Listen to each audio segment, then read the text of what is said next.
Imagine só, pessoal, mais um capítulo dessa novela macabra que não sai do ar. O queridinho de plantão dos propagandistas russos, aquele que faz sucesso nos estúdios de Moscou, resolveu soltar mais uma pérola de sabedoria. Você conhece o estilo, voz grave, tom de autoridade, como se cada palavra fosse uma verdade absoluta.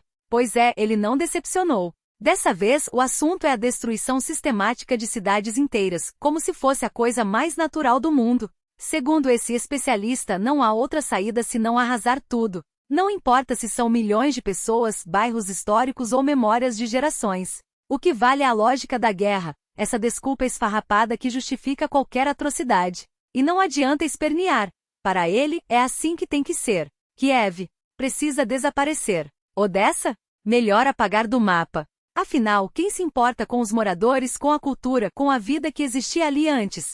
Para essa gente são apenas números, estatísticas, obstáculos no caminho da vitória. O mais irônico é que até pouco tempo atrás, essas mesmas cidades eram chamadas de irmãs pela propaganda russa. Hoje viraram alvos a serem eliminados sem piedade. E o pior, tem gente que aplaude. Gente que mesmo vendo as imagens de destruição, ainda acha que é tudo necessário. Como se não bastasse, ainda tem aqueles que defendem essa barbárie com unhas e dentes, como se fossem os últimos defensores de uma causa perdida. Lembra de Mariupol? Daquela cidade que foi reduzida a escombros enquanto o mundo assistia impotente? Pois é, para essa turma, foi só o começo. O plano é repetir a dose em outros lugares, como se a história pudesse ser reescrita a golpes de artilharia. E o mais absurdo, quando a comunidade internacional reage, eles se fazem de vítimas. Ah, mas os outros também fazem. Como se isso justificasse bombardear hospitais, escolas e abrigos. E não adianta tentar argumentar. Para esses fanáticos, qualquer crítica é russofobia, qualquer questionamento é traição.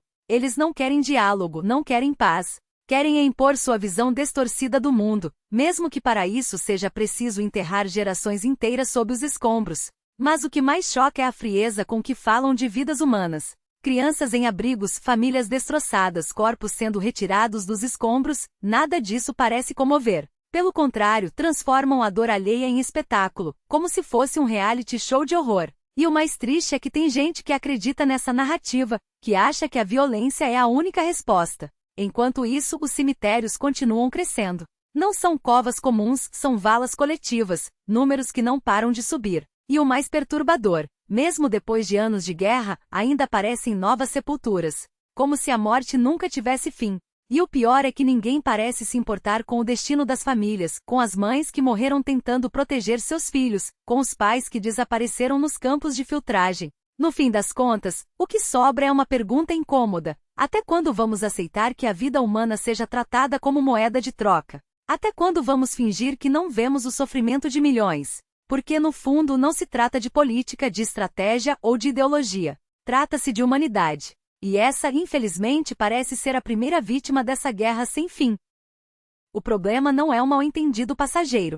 É um sistema inteiro erguido sobre crimes de guerra e uma lógica de extermínio. Cidades inteiras foram apagadas do mapa junto com seus moradores, e agora os mesmos responsáveis se apresentam como benfeitores. Lembram daquela história do trem russo com 4 corpos de idosos? Pois é, enquanto isso, os verdadeiros crimes do século foram varridos para debaixo do tapete, onde jazem dezenas de milhares de mortos. Nossos soldados contaram como entraram em vilarejos e se depararam com uma crueldade que só monstros seriam capazes de cometer. Civis amarrados, executados a sangue frio, não nas trincheiras, mas nos porões, nas ruas, em casas onde velhos e mulheres foram amordaçados antes de serem fuzilados. E o mais irônico?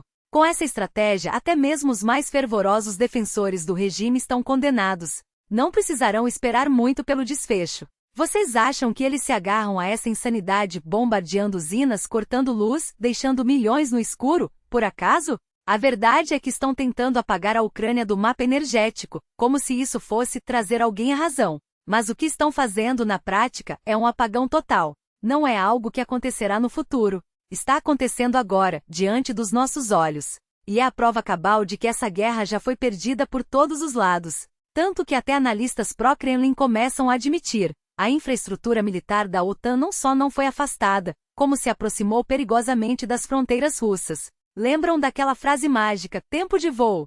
Pois é, os mísseis americanos agora estão mais perto do que nunca. E isso significa que o tempo de reação diminuiu dramaticamente. Enquanto isso, os tanques russos se arrastam pelo território ucraniano e cada metro conquistado, quando conquistado, custa caro demais. A tal segunda maior força militar do mundo mal consegue avançar em Donbas, onde brigadas inteiras são trituradas em ofensivas que não levam a lugar nenhum. Em Dobropilia, por exemplo, as tropas foram esmagadas de tal forma que bateram recordes de perdas em questão de dias.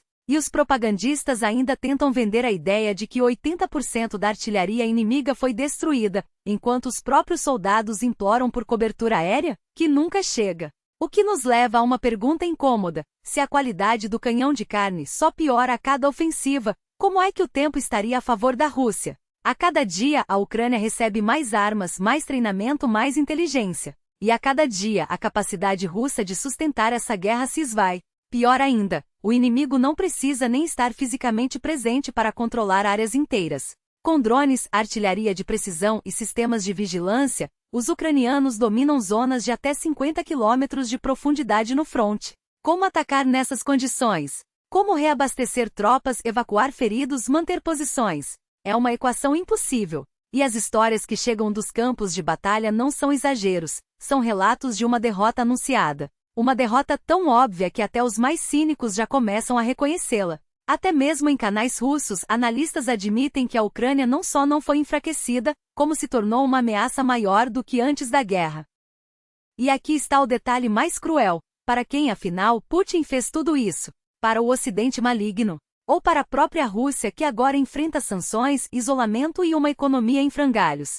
A cada dia, mais recursos são queimados nessa fogueira, enquanto o regime tenta disfarçar o fracasso com discursos vazios e vitórias inventadas. Mas a realidade é implacável. Quanto mais se afunda nesse pântano, mais difícil será sair. E o pior é que eles sabiam disso desde o início. Durante 8 anos, alimentaram o ódio, prometeram varrer Kiev do mapa com mísseis nucleares, venderam a ideia de que os ucranianos receberiam os soldados russos com flores. E o que aconteceu? Mesmo nas regiões de língua russa, a resistência foi feroz. A Rússia perdeu a guerra da informação antes mesmo de disparar o primeiro tiro. Então, quando olhamos para tudo isso, para as cidades arrasadas, para os corpos amontoados em valas comuns, para os soldados enviados ao matadouro sem planejamento, uma coisa fica clara: essa não é uma guerra por território, é uma guerra contra a própria ideia de humanidade. E o mais triste é que, no fim, não serão apenas os ucranianos a pagar o preço. Seremos todos nós.